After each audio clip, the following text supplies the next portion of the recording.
Hey y'all, it's Penny, and today I want to talk about something I've been waiting for a long time. What was I waiting for, you ask? Well, first of all, if you're genuinely asking, then you clearly did not read the title of this video, but I digress. Anyways, the Michael Jackson biopic finally came out not too long ago after multiple delays, and I have to say, I was insanely hyped when I got to see it in theaters about 2 weeks after its premiere. It's been a little over 2 weeks since that day, the time of me writing and recording this script, and I thought it was about time I gave my thoughts on the movie as a whole. Let's not beat around the bush at all, and instead, let's just get into it. Oh, and obvious disclaimer, y'all, this video will contain some spoilers for the Michael movie, so if y'all want to go in blind, click off this video and come back after you've seen it.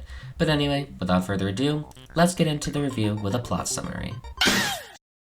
The story of the movie begins way back in the 60s, showing kid Michael Jackson rehearsing with his brothers at the direction of his father, Joseph Jackson. Now, I have plenty of problems with this movie that I'll get into later, but this brings me to what I consider the movie's strongest element, and that's the acting itself. Joseph Jackson is essentially the antagonist of this movie, and Coleman Domingo plays him tremendously well.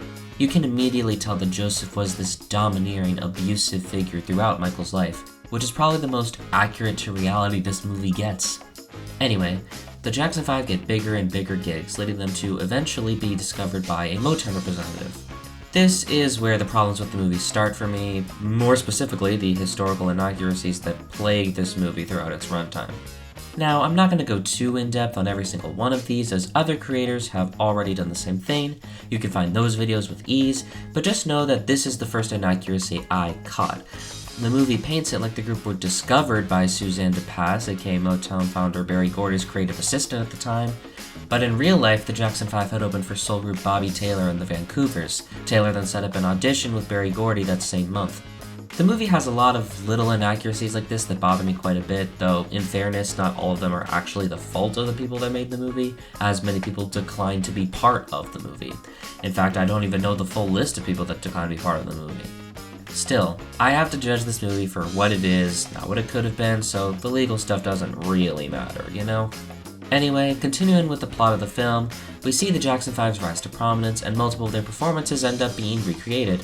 We also get to see Michael struggle with his newfound child fame, and I gotta say, the young Giuliano Evaldi does a great job during these parts. However, we don't get to see him for much longer, as at around the half-hour mark, the movie skips straight to 1978. Whoa, what?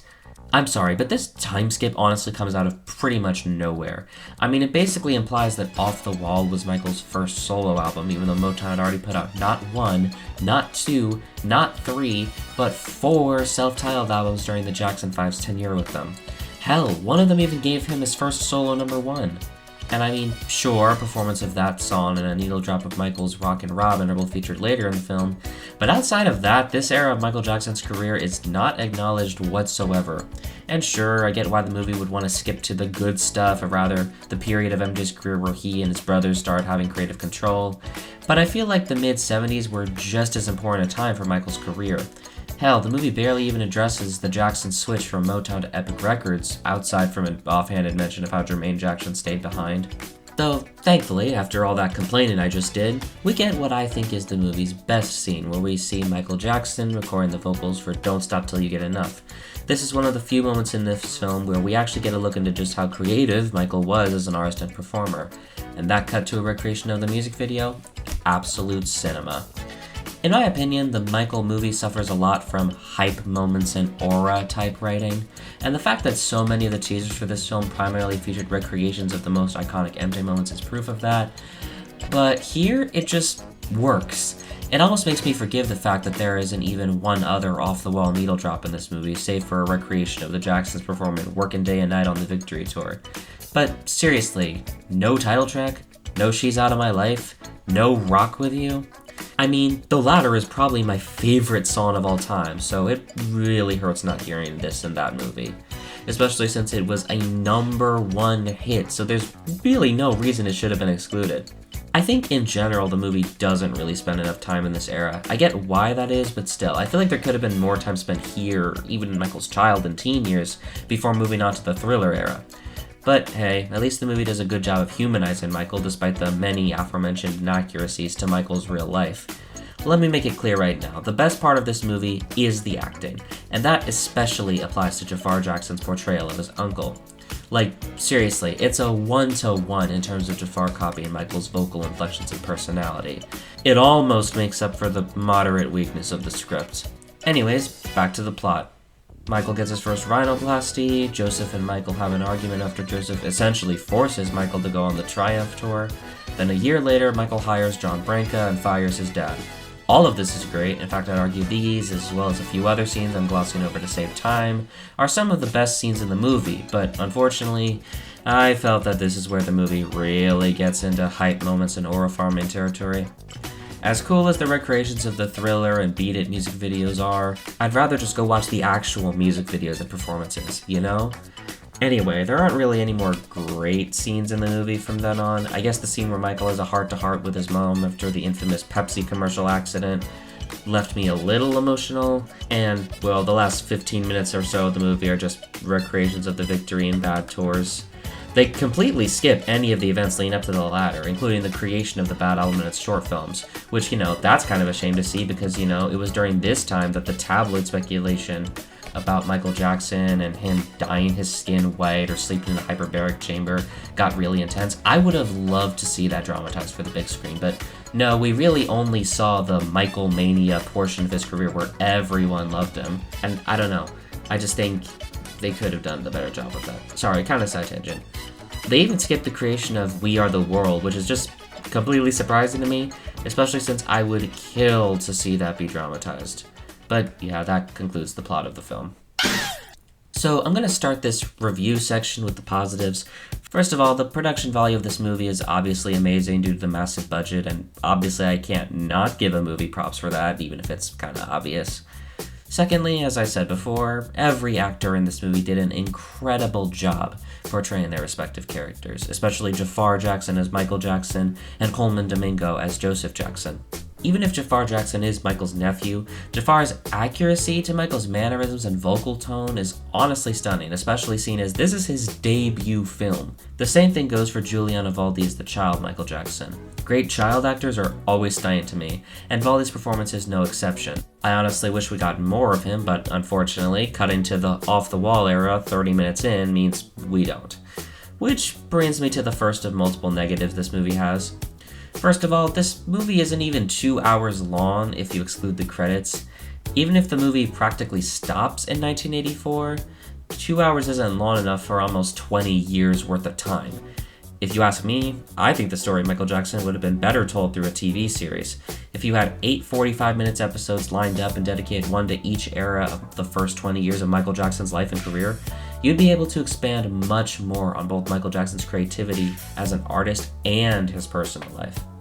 And the thing is, we now live in an era where mainstream TV shows commonly have the big budgets of blockbuster movies, so it would not have come at the sacrifice of any production value. As for the second major negative this movie has, I just couldn't get around the many historical inaccuracies this movie has. For example, the aforementioned Bobby Taylor story, and the fact that the movie shows Michael Jackson getting his pet chimpanzee Bubbles during the off-the-wall section, even though Bubbles wasn't even born until 1983. Yes, I'm aware that biopics are just dramatizations of a person's life and that they're not supposed to be educational. But people who aren't as in the know about Michael Jackson's life as I am will likely end up believing misinformation because of this movie's inaccuracies. And that's never a good thing. Plus, if we're going to talk about dramatization, this movie really didn't dramatize all the parts that I felt like it should have. Like, again, the fact they don't go into the creation of the Bad Album at all, or really into the creation of the Thriller album, or how he got Paul McCartney to duet with him, and how he got to duet with Paul McCartney on Paul's album before buying the Beatles catalog. That would have been cool to dramatize. Or, the rivalry that Michael and Jermaine had at one point. The fact that Michael didn't even want to do the Victory album at all. There's a lot of facets of Michael's career that they really just didn't go into, and this part's kind of unscripted, but I just wish they had done more with it. Oh, and not to mention the transition period from Motown to Epic. That would have been interesting, seeing Michael as a teen going on all those reality shows in the 70s. Not reality shows, like talk shows like Cher's, and I think one by, Carol Burnett, I think. So this is You know, you can tell this video is kind of half scripted, half unscripted, and we're clearly in the unscripted part now, but anyway, let me go back to the script. Lastly, I just felt that the movie, especially in its back half, sacrificed its storytelling potential in favor of recreating iconic moments from Michael Jackson's career. Moments that you can watch on YouTube for free. And that's frustrating because even if I am a diehard Michael Jackson fan and have been since I was a kid, I feel that what matters most in filmmaking is that you tell a good story. This movie doesn't fail to do that, but it does significantly hinder itself. Overall, I just can't give this movie any higher than a 6 out of 10. As a fan, I feel like it could have told Michael's story a lot better, and as a critic, I just think the film has a lot of issues in general that I don't need to recap because I just talked about them. Now, I will say, as a turn-your-brain-off theatrical experience, this movie was super fun to watch. I honestly think it's one of those films that really deserves to be seen in theaters. At the end of the day, this is still a big-budget blockbuster, so of course that's gonna be true. I even saw a kid dressed as Michael Jackson dancing to Don't Stop Till You Get Enough during the credits. That alone made staying through the movie worth it, because I think it proved that the biopic and its success is, above anything else, a testament to the timelessness of Michael Jackson's music and performances. Unfortunately, though, Michael is unremarkable when you judge the film on its own merits. However, the success of the movie has coincided with the resurgence of Michael Jackson's entire discography, and you know what? That makes me root for this movie's success more than anything else. I would certainly rather it be the most successful biopic of all time than Bohemian Rhapsody. So yeah, those are my thoughts on Michael. I hope you all enjoyed hearing them, and I'd like to ask, would you all want me to review more biopics in the future? I've heard the recent Bob Dylan and Bruce Springsteen biopics were pretty good, so I wouldn't mind watching them for future videos. Let me know in the comments. Also, this is kind of unrelated, but I also actually wanted to review Charli XCX's mockumentary The Moment for a video, even if it's already been out of theaters for months. If anyone here is interested in that, again, tell me in the comments.